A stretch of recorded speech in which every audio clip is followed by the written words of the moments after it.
Olá, pessoal! Meu nome é Daniele Ximenes, professora de língua portuguesa.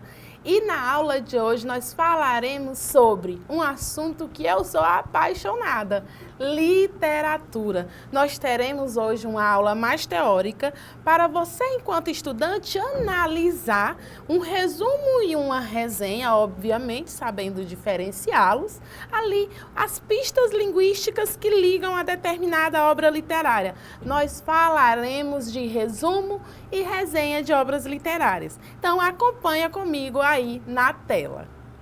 Pessoal, para início de conversa, é importante que a gente faça aqui uma diferenciação entre resumo e resenha. Como assim, professora? Já que nós vamos falar desses dois gêneros textuais, porque são gêneros textuais, eu preciso conceituar ou relembrar esses conceitos, já que isso não é algo novo para você enquanto estudante. E a partir dessa conceituação e diferenciação, identificar as pistas linguísticas. Então vejamos aí o que é resumo. O resumo, pessoal, é um mecanismo em que se aponta somente as ideias principais, observa aí, as ideias principais de um texto-fonte. Como assim? O que é que eu observo aqui, pessoal? Que quando a gente fala de um texto-fonte e quando a gente fala de um resumo, e aí volta aqui com a professora, quando a gente fala desses dois gêneros, nós temos aí um texto base. Isso mesmo, eu vou fazer aqui uma análise de uma obra literária que está situada em um determinado contexto, em um determinado espaço de tempo, em uma determinada organização textual ali e social e principalmente eu tenho aí algumas características nessa produção que vinculam nitidamente o autor da minha obra. Então, quando a gente fala no resumo, eu tenho aí essa síntese. Quer ver? Olha aí o restante do texto na tela. Então, eu tenho aí um novo texto que é produzido, só que de maneira resumida. Porque imagina só, você enquanto estudante, vai lá, professora, eu queria saber do que se trata uma determinada obra para compreender sobre determinado assunto, sobre determinada teoria que está sendo abordada ali naquela aula do professor. Como é que eu faço para saber somente do que se trata a obra? Eu falo aí de um resumo, tá certo? Então, quando a gente fala do resumo, ele tem esse caráter aí expositivo, de mostrar ali do que se trata a obra. Já a resenha, como aparece aí na tela para vocês, é um gênero textual também, só que consiste, além da descrição de um texto ou de um filme, que pode ser também, pode expressar uma opinião. Então, as resenhas são textos lidos por pessoas, né, obviamente, que desejam obter informações sobre um conteúdo, como o que ele aborda, ou se é bem avaliado pela crítica. Então, quando a gente fala de resenha, pessoal, eu tenho outro teor aqui. Como assim, professora? Como isso aparece no meu texto? Então, aí eu trouxe para vocês as principais diferenças entre resumo e resenha. Então, vamos dar uma lida? Acompanha aí comigo. O resumo e a resenha, a diferença é que o resumo, ele descreve, então eu tenho aqui, além de exposição, eu tenho a descrição dos acontecimentos de um texto ou de um filme. Então, ele aparece aqui de forma bem breve, sem muitos detalhes, só para que você compreenda ali o enredo. Já a resenha, ela relata, só que para além de relatar, eu tenho a resenha descritiva, que é dela que nós trataremos nessa aula, que tem o objetivo de trazer uma opinião, uma abordagem aí mais de cunho argumentativo, tá certo, pessoal? Agora volta para cá. Ai, professora, eu não sou muito fã de literatura. Como eu faço para eu saber um resumo de uma determinada obra, de fazer ali, saber a resenha de uma determinada obra, como esse livro é avaliado, para que eu desperte ali meu interesse não sei de fazer uma leitura, de fazer um trabalho, de fazer uma abordagem, um recorte histórico daquele momento ali que se apresenta na obra. Como eu vou fazer isso? Então, pensando aí nesses novos formatos de mídia, olha aí na tela como é que se efetiva aí a análise. Quer ver? Acompanha aí comigo na tela, pessoal. Então, eu trouxe aí para vocês como se apresenta a resenha e o resumo nas mídias digitais. Normalmente aparecem em vídeos, e aí volta aqui para a professora. Quando nós falamos de mídias digitais, nós falamos aí de um suporte, os meios, né? Como que esses gêneros textuais chegam até o público leitor. Porque pensa o seguinte, se eu tenho um gênero textual, eu tenho ali uma composição escrita, obviamente esse texto é pensado, para além daquele que escreve, no público-alvo, no meu leitor. Como eu chego até ele na atualidade? Como eu chego até eles? Como isso se efetiva de fato? Então, as redes sociais no geral, as plataformas, no caso que aparece aí na tela para vocês, é o YouTube, que nessa primeira... observa aí que eu tenho em formato maior e eu tenho em formato menor ali, em duração menor nos shorts, né? Então, aparece menorzinho, mais reduzido. Tudo isso para dar para o leitor, para aquele que assiste também, que procura algo mais breve, mais rápido, mais sucinto. E isso é legal porque quando a gente imagina o gênero textual resumo e resenha, a gente pensa mais na efetivação do texto escrito, quer dizer, nós pensamos logo numa folha de papel ali ou numa tela em que eu tenho ali um texto que eu observe ali as palavras dispostas.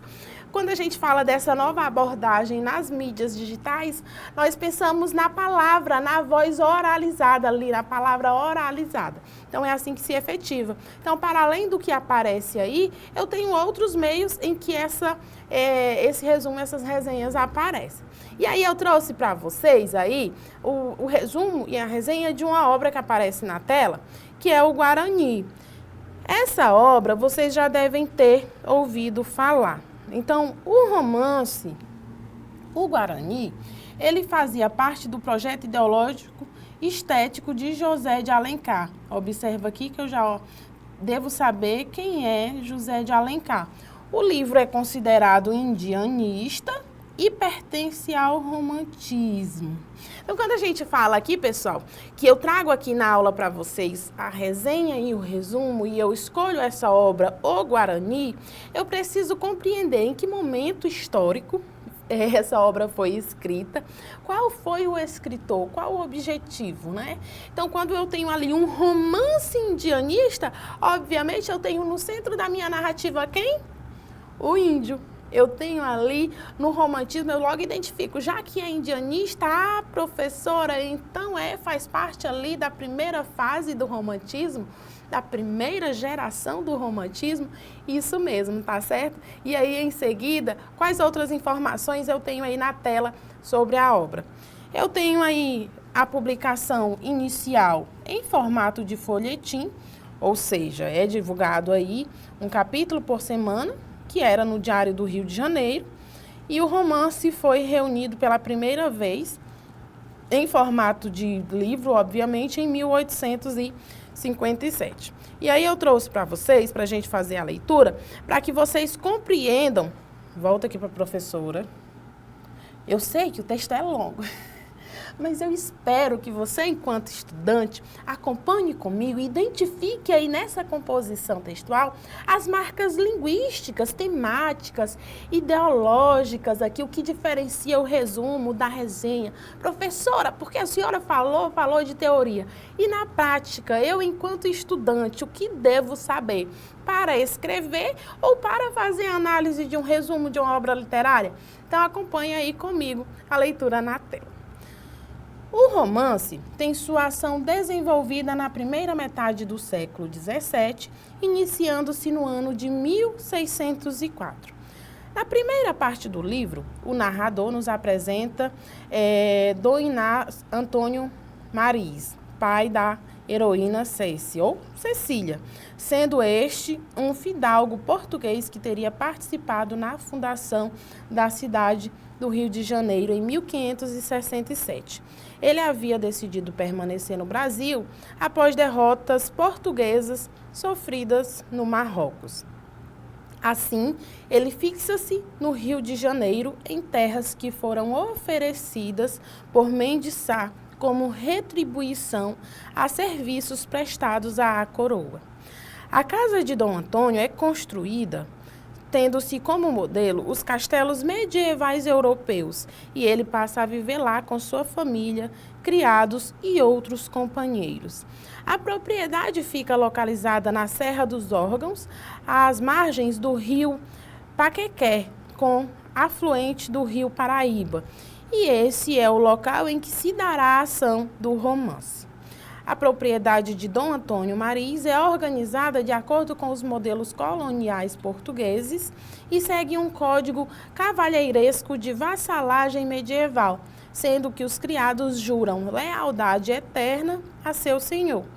Assim, o clima na propriedade é de um espírito patriótico e leal a Portugal. Lá habitavam, além da família, cavaleiros, aventureiros, fidalgos e até mercenários em busca de ouro e prata. Esses eram liderados pelo ex-frei Ângelo de Luca, que agora atendia pelo nome de Loredano. Este era um homem desalmado que abusava da cordialidade de Dom Antônio e planejava destruir a família desse e raptar sua filha Cecília. Porém, ela estava sempre muito bem guardada pelo indígena Pere, o herói da história. Ele havia salvado Cecília de uma avalanche de pedras e conquistou a amizade e gratidão tanto da moça quanto de seu pai. Em certo momento, o filho de Dom Antônio mata uma indígena da tribo Aimoré por acidente durante uma caçada, o que deixa a tribo enfurecida e com sede de vingança. Então, os dois indígenas Aimorés vigiam Ceci enquanto a moça se banhava e se preparam para matá-la, quando são mortos pelas flechadas certeiras de Pere. Uma indígena Aimoré que viu todo o ocorrido, relata os fatos para a sua tribo e isso acaba desencadeando uma guerra entre a família de Dom Antônio e os Aimorés.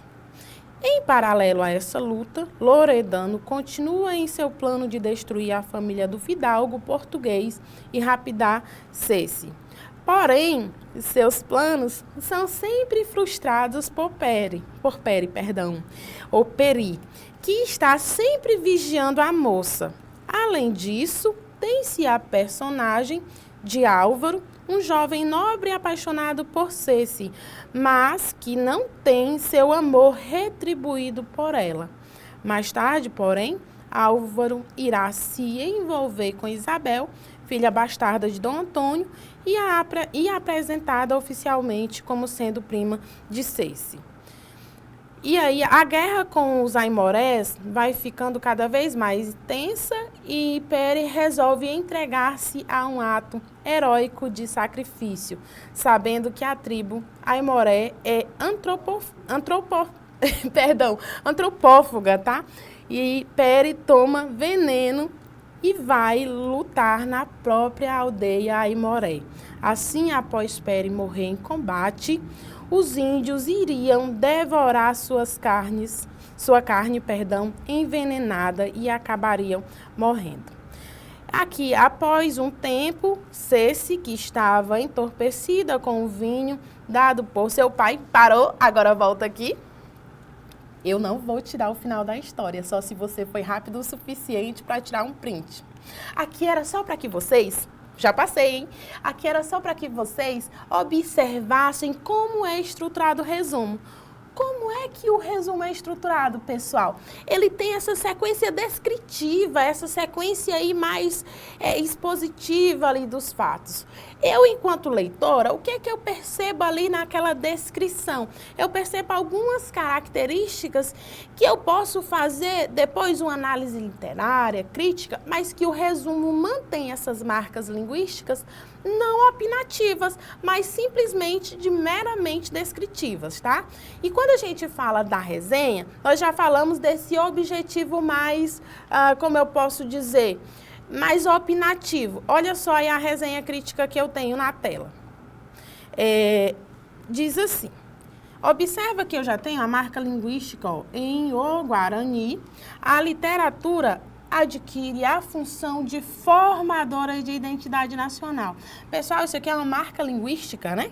Que identifica aqui uma crítica, uma opinião de redefinição do homem brasileiro, ainda carente de matriz própria, alimentadora de seu caráter cultural e social, cujos valores, ainda atrelados ao país colonizador, eram agentes impedientes, de uma identidade nacional autônoma. Observa que durante toda essa descrição aqui, esse texto, eu observo aqui uma opinião.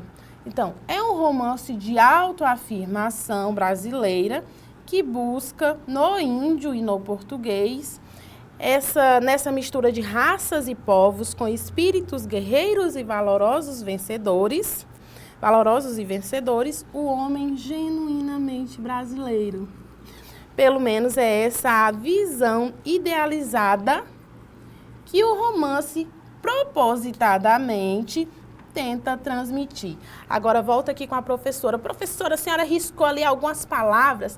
Eu risquei para vocês alguns marcadores ali linguísticos que caracterizam a minha resenha. É um texto, obviamente, como resumo, estruturado e organizado em parágrafos, mas qual o meu objetivo aqui? O meu objetivo aqui é trazer uma análise, uma crítica que tem ali no seu fundo uma teoria literária. Porque lembra que lá no início da aula eu falei sobre o Guarani, que foi um romance indianista, que está vinculado aí à primeira geração do romantismo e que tem-se aí como objetivo trazer um símbolo de nacionalidade. E qual símbolo de nacionalidade eu escolho? Eu escolho o índio. Então, no decorrer dessa resenha, pessoal, o que eu observo? Eu observo toda essa teoria literária que coloca o índio ali, o Guarani, de forma idealizada. Como assim, professora? O que é ideal para você? O que é ideal para mim? Quando a gente fala aí de uma literatura da primeira geração do romantismo, nós falamos de uma literatura que tem por objetivo trazer um símbolo de nacionalidade. Eu preciso me desprender ali das amarras portuguesas, do colonizador. No entanto, no decorrer da obra, a gente observa essa certa idealização que, de certa forma, contrasta entre a era medieval ali, entre o surgimento ali do Estado português com o nascimento, de fato, do Brasil, né, do nosso país que nós temos hoje. Então, obviamente que tinha outra característica na época, era outra forma de governo ali, mas agora a gente já tem essa estruturação como país. Então, é importante que você tenha essa compreensão acerca dessa distinção. E aí, posteriormente, na tela, eu tenho a continuação da minha resenha, que você, enquanto aluno, pode depois tirar um print, fotografar direitinho. Eu estou deixando o tempo suficiente para que você faça a leitura e faça um exercício de identificação dessa resenha crítica, de identificar aí as críticas presentes aí nessa construção textual. Então, ela é um pouquinho extensa. Aqui eu tenho o restante da resenha, mas justamente para que vocês tenham essa noção. E aí, eu quero que vocês também printem essa tela. E aí, depois vocês façam esse exercício em casa. Vocês podem fazer, volta aqui para a professora, vocês podem fazer depois. Ai, professora, eu não gostei de O Guarani, eu acho que esse negócio não é muito a minha pegada, eu quero um romance mais agitado, eu quero uma história de outro cunho. Você pode, inclusive, fazer essa análise, esse exercício de resumir algumas obras que você gosta, obviamente, e fazer também a crítica, a análise crítica, observando todos esses esses requisitos aí, do momento histórico, do autor, se essa minha obra faz parte ali do cânone literário brasileiro, ou talvez aí internacional, do país em que ela foi escrita, porque você pode optar por fazer a leitura de obras que não são necessariamente brasileiras. Mas eu digo que você está perdendo por não ler as obras brasileiras, viu? Elas são riquíssimas para compreender como o nosso país se organiza, como a nossa sociedade está organizada por todos os momentos e recortes históricos que nós passamos. Mas já que a gente falou de resumo, de resenha, eu trouxe uma questão rapidinho para ver se você compreendeu. Quer ver? Vamos ver? Olha aí comigo na tela. Então diz assim: assinale a alternativa que caracteriza uma resenha. Letra A, vamos lá. Apresenta apenas o enredo sem julgamentos. Eu tenho aí o enredo aparecendo sem julgamentos em uma resenha? A gente viu que essa é uma característica do resumo, certo? Letra B, é um texto opinativo que avalia a obra, além de apresentar um resumo dela. Eu tenho aqui esse caráter opinativo, obviamente, da resenha. No entanto, nem sempre eu tenho aqui a presença de um resumo, tá certo? Portanto, essa aqui não seria a minha assertiva correta. Letra C, é um texto puramente informativo sem interpretação. Então, obviamente que eu tenho a interpretação, portanto, essa aqui também não é a minha assertiva correta. Letra D, é um texto que copia partes da obra para mostrar seu conteúdo. Eu tenho aí essa cópia de partes das obras? No geral, não tenho, portanto, não seria essa. E só me resta a letra E, que diz o seguinte: é um texto que descreve o conteúdo e acrescenta comentários avaliativos sobre estilo, temática e relevância. E aqui nós temos a assertiva correta, que é a letra E, tá certo, pessoal? E aí? Foi fácil? Você conseguiu chegar a essa resposta? Com certeza conseguiu, não é mesmo? Agora volta aqui comigo na professora, que a gente vai falar aqui, trazer um resumão do que nós tratamos na nossa aula, tá certo? Olha aí comigo na tela. Eu tenho aí, pessoal, vamos lá.